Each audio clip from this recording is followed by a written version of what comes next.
नमस्कार, मैं डॉक्टर रजनीश कुमार आप सभी का एक बार फिर से हार्दिक स्वागत करता हूं। प्रिय विद्यार्थियों, आज के वीडियो लेक्चर में हम एक बहुत ही महत्वपूर्ण और ज्वलंत विषय पर आप सभी से चर्चा करने जा रहे हैं, जो कि आगामी यूपी टीजीटी पीजीटी 2022 की परीक्षा के दृष्टिकोण से महत्वपूर्ण है। जैसा कि आप सभी को पता होगा कि यूपी टीजीटी पीजीटी 2022 की परीक्षा एक से अधिक बार कैंसिल हुई, स्थगित हुई और अंत में अक्टूबर और दिसंबर 2025 में इसको निर्धारित किया गया है। इस नोटिस से आप सभी पहले से ही परिचित होंगे।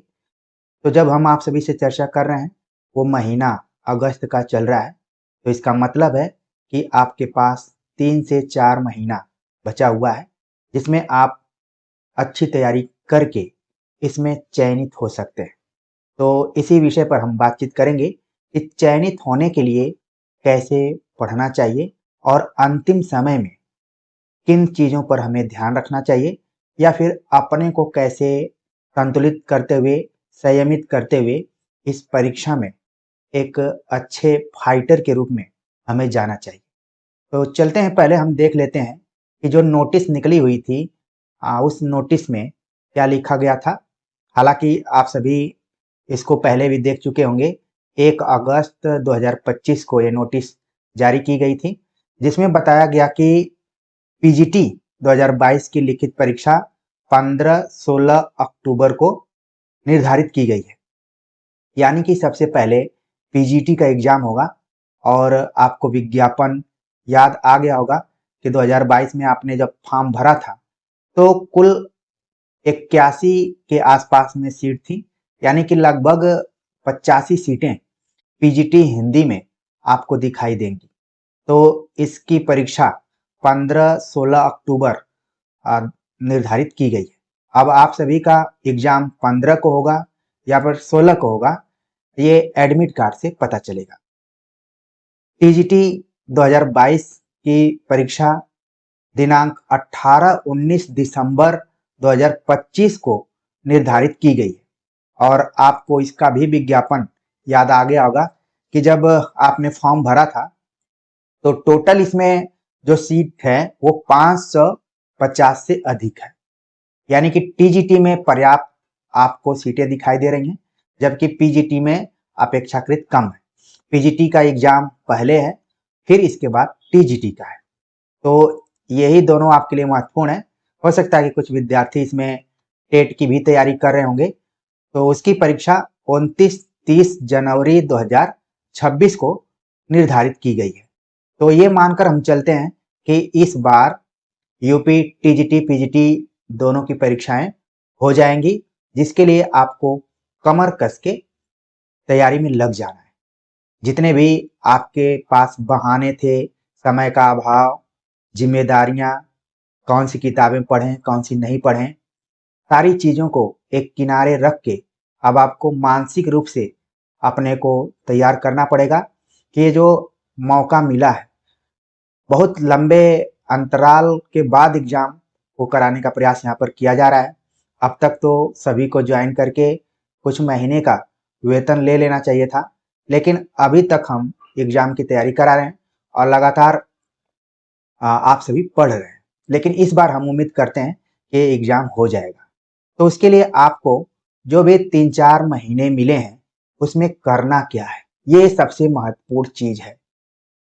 प्रिय विद्यार्थियों, हम आप सभी को उन बिंदुओं की तरफ ले जाएंगे जिनसे आप इस परीक्षा में अच्छी तैयारी करके चयनित हो सकते हैं।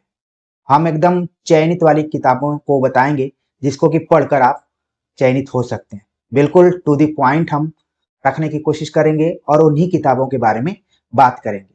हो सकता है कि जो हमने आप सभी को अभी मौका दिया था, बहुत सारे विद्यार्थी इन सभी किताबों के बारे में तुरंत अपने दिमाग में बैठा लिए होंगे और उनको लग रहा होगा कि अब समय ज़्यादा खर्च नहीं करना है, आगे चलते हैं, हो गया आप किताबों के बारे में हम जान गए। तो इस जल्दबाजी में आपको नहीं रहना है। एक एक बात को आपको ध्यान में रखना है। कौन सी बात आपके जीवन में बदलाव ला दे या फिर टर्निंग पॉइंट साबित हो जाए, वो हम नहीं कह सकते हैं। तो इसलिए चीज़ों को बहुत ही कंसंट्रेट होकर आपको सुनना है और समझना है। तो इन 3-4 महीनों में आपको क्या करना है? सबसे पहले आपको आचार्य रामचंद्र शुक्ल का हिंदी साहित्य का इतिहास पढ़ना है। मुझे पूरी उम्मीद है कि जितने भी विद्यार्थी यहाँ पर जुड़े हुए हैं उनके पास आचार्य रामचंद्र शुक्ल का इतिहास ग्रंथ मौजूद होगा। अगर आपके पास नहीं है तो आपके इस चैनल पर कुल 91 वीडियो पर आधारित हिंदी साहित्य का इतिहास आचार्य रामचंद्र शुक्ल को हमने लाइन बाय लाइन प्रस्तुत किया है। और संयोग से अगर आप एक एक दिन एक एक वीडियो देख लेते हैं तो आपके 3 महीने लग जाएंगे। तो इसलिए आज ही से आप ये निश्चित कर लीजिए कि हमें एक एक वीडियोज देखने हैं या फिर हमारे पास जो भी बुक है उसको ठीक से पढ़ना है। आचार्य रामचंद्र शुक्ल के इतिहास ग्रंथ को पढ़ने के लिए हो सकता है कि बहुत सारे आपके ऐसे मित्र होंगे, गुरुजन होंगे जिनका कहना होगा कि उस किताब से अब सवाल नहीं आते हैं। लेकिन आपको ये नहीं भूलना चाहिए कि ये किताब सभी किताबों की रीढ़ है, प्राण है। तो क्यों ना हम उस मूल किताब का अध्ययन करें जहां से तमाम किताबें निकली हुई हैं। तो आपको मूल किताब पढ़ना है। आप एक गलती न करें, जब पीडीएफ वाला रिजल्ट आए तो आपका नाम उसमें रहना चाहिए। नहीं रहेगा तो आप बार बार ये केवल अफसोस जताएंगे कि हमने फला किताब को नहीं पढ़ा। तो तमाम पूर्वाग्रहों को या फिर जो भी कथाएं उनको किनारे रखते हुए आचार्य रामचंद्र शुक्ल के इतिहास ग्रंथ को जरूर पढ़िए। ठीक है। और समझने के लिए 91 वीडियो जो हमने बनाई हुई है उसके लिंक को डिस्क्रिप्शन बॉक्स में हम डाल देंगे, वहां से जाकर देख भी सकते हैं। ठीक है। अब आचार्य रामचंद्र शुक्ल के इतिहास ग्रंथ को पढ़ते हुए तमाम विद्यार्थियों के सामने ये समस्याएं आती हैं कि वो किताब समझ में नहीं आती है, कठिन है। तो आप सभी की सहूलियत के लिए हमने आचार्य रामचंद्र शुक्ल कृत हिंदी साहित्य का इतिहास वस्तुनिष्ठ संकलन तैयार किया, जिसमें 25,500 के आसपास में क्वेश्चन है। ठीक है। 2,500 एमसीक्यू पैटर्न पर आधारित हमने प्रश्नों को संकलित किया है। आचार्य रामचंद्र शुक्ल के एक एक यूनिट को उसमें हमने समाहित किया हुआ है। तमाम विद्यार्थी उसको पढ़ रहे हैं। प्रतिदिन 2-4 विद्यार्थी कमेंट करके बताते ही हैं, व्हाट्सएप मैसेज करके बताते हैं कि सर हमने इतना पढ़ लिया। किताब की जो भी रिव्यू है उसकी समीक्षा करते हैं, खुश रहते हैं। अच्छी बात यह है कि उस किताब को पढ़ के विद्यार्थी खुश रहते हैं। किताब आपको अमेजन पर मिल जाएगी और जो भी बड़े बड़े शहर हैं जहाँ पर प्रतियोगी परीक्षाएं होती हैं, प्रयागराज, गोरखपुर, वाराणसी, लखनऊ, दिल्ली, तमाम जगहों पर ये किताब ऑफलाइन भी आपको मिलती है। तो अगर आप ऑफलाइन नहीं खरीद पा रहे हैं तो अमेजन पर जाकर इसको जरूर खरीदिए। और 361 रुपए इसका दाम है।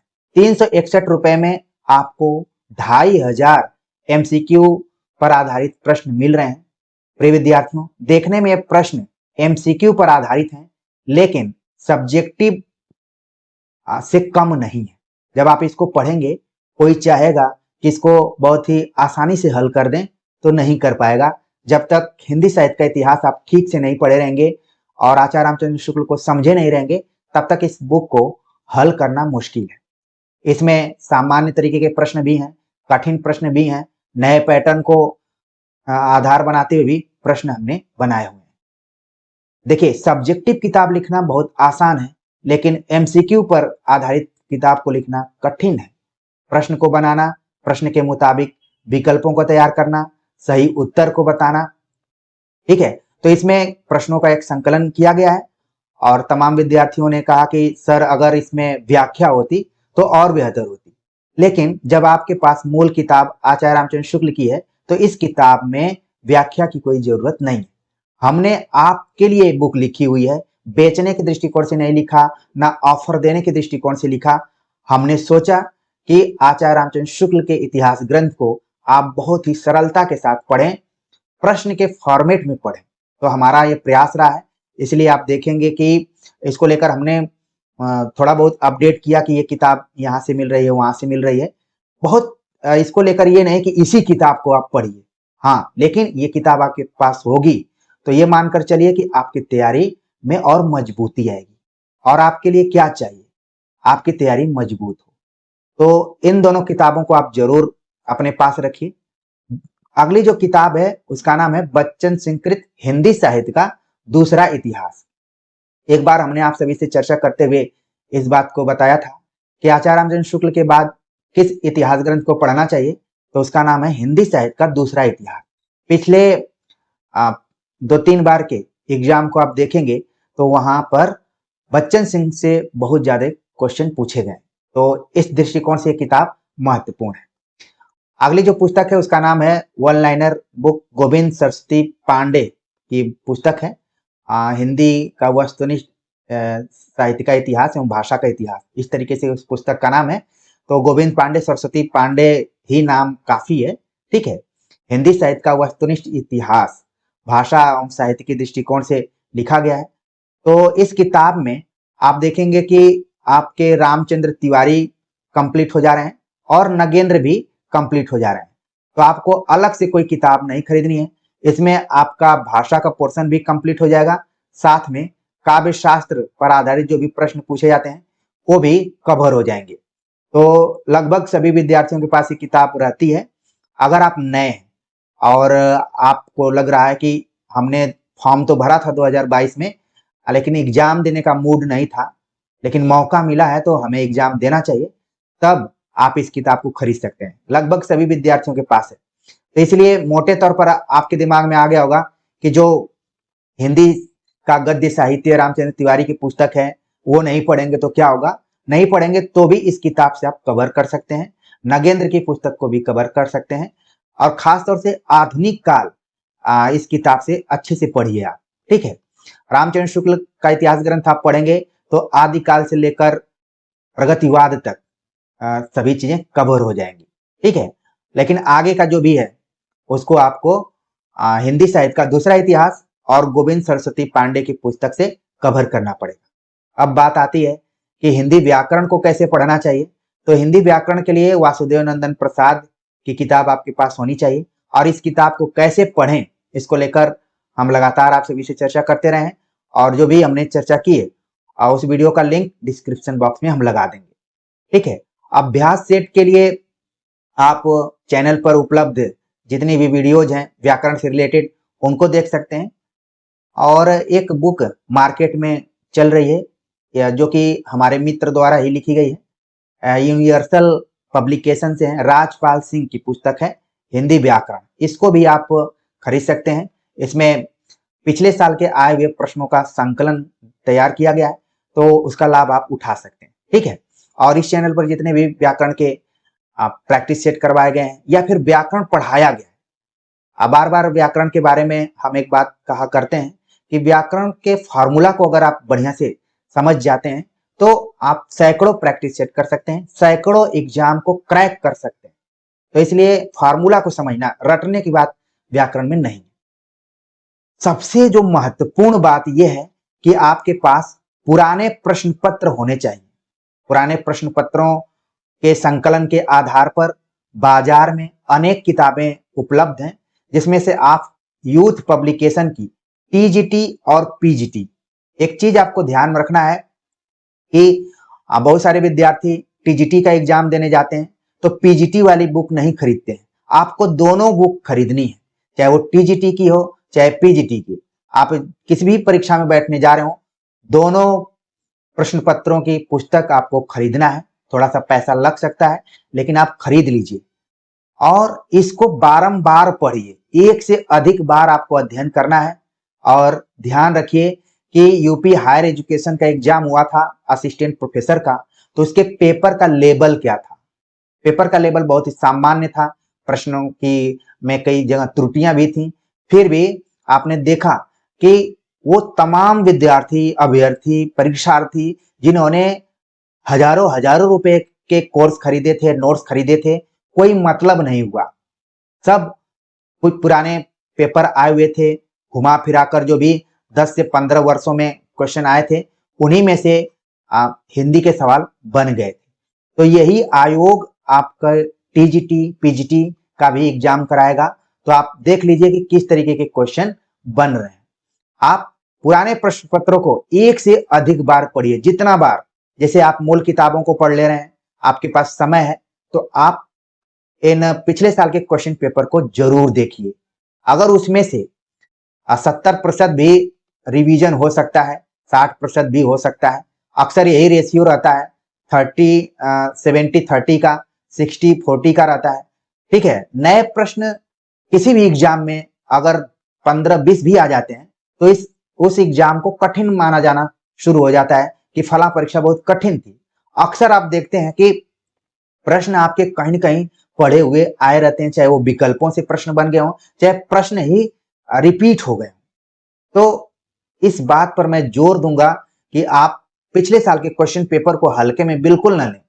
आप किसी भी एग्जाम में बैठने जा रहे हो, टीजीटी में जा रहे हो, पीजीटी में जा रहे हो, दोनों की किताब खरीद लीजिए आप। उसी में से घुमा फिरा कर सवाल आता है और किताब आप देखेंगे तो उसमें अन्य राज्यों के भी पेपर को कलेक्ट किया गया है, जैसे राजस्थान का हो गया, बिहार का हो गया, या फिर जहां भी उत्तराखंड का हमने देखा है उसमें, और डायट का उसमें कलेक्शन है, जीआईसी के क्वेश्चन पेपर को रखा गया है। तो आपके पास एक अच्छा कलेक्शन हो जाता है और वो सभी बहुत बार पूछे जाने वाले क्वेश्चन आपके सामने दिखाई पड़ते हैं। और आपने देखा भी होगा कि तमाम जो कोचिंग सेंटर्स हैं या फिर नोट्स बेचने वाले सेंटर्स हैं, वो उन्हीं प्रश्नों को इधर उधर घुमा के आपके सामने प्रस्तुत करते हैं और आप उसी पर नाचना शुरू कर देते हैं। लेकिन क्यों नहीं आप खुद उन किताबों को खरीद के अपने से पढ़िए। आप अपने से पढ़ेंगे, कहा जाता है कि संकट की स्थिति में व्यक्ति हमेशा अकेला होता है। एग्जाम हॉल में जाएंगे, आपके साथ कोई नहीं रहेगा, रहेगी तो हमारी वाणी आपके पास रहेगी कि हाँ, सर ने सही बात कही थी, आज हम अकेले हैं और जैसे जैसे उन्होंने कहा था उसी तरीके से हमने पढ़ा है और देखिए सभी प्रश्न हमें आ रहे हैं। ध्यान क्या रखना है कि गलत ना हो, क्योंकि इस बार का जो एग्जाम होगा वो एमसीक्यू पैटर्न पर ही है और लिखित इसमें नहीं है। इसमें ऑब्जेक्टिव क्वेश्चन रहेंगे, आंसर आपको रंगना है। ठीक है, तो पुराने प्रश्न पत्र को आप एक से अधिक बार देखिए। पाने के लिए तो हम भी कोई कोर्स लॉन्च कर देते, आप सभी चीजें कर देते, लेकिन ध्यान रखना है कि कम समय में, कम संसाधन में आप अच्छा परफॉर्मेंस कर लें। अब बात करते हैं हम कि संस्कृत साहित्य आपको पढ़ना है इसमें, तो उसके लिए आपको इग्नू का एक संस्कृत साहित्य का नोट्स है, जिसके पीडीएफ को हम टेलीग्राम चैनल में डाल देंगे, आप वहां से देख लीजिएगा। ठीक है, जो मेन पॉइंट है सिलेबस के अनुसार उसको पढ़िए। व्याकरण के लिए संस्कृत दिग्दर्शिका यूपी बोर्ड 11वीं 12वीं में या फिर 10वीं में ये चलती रही है।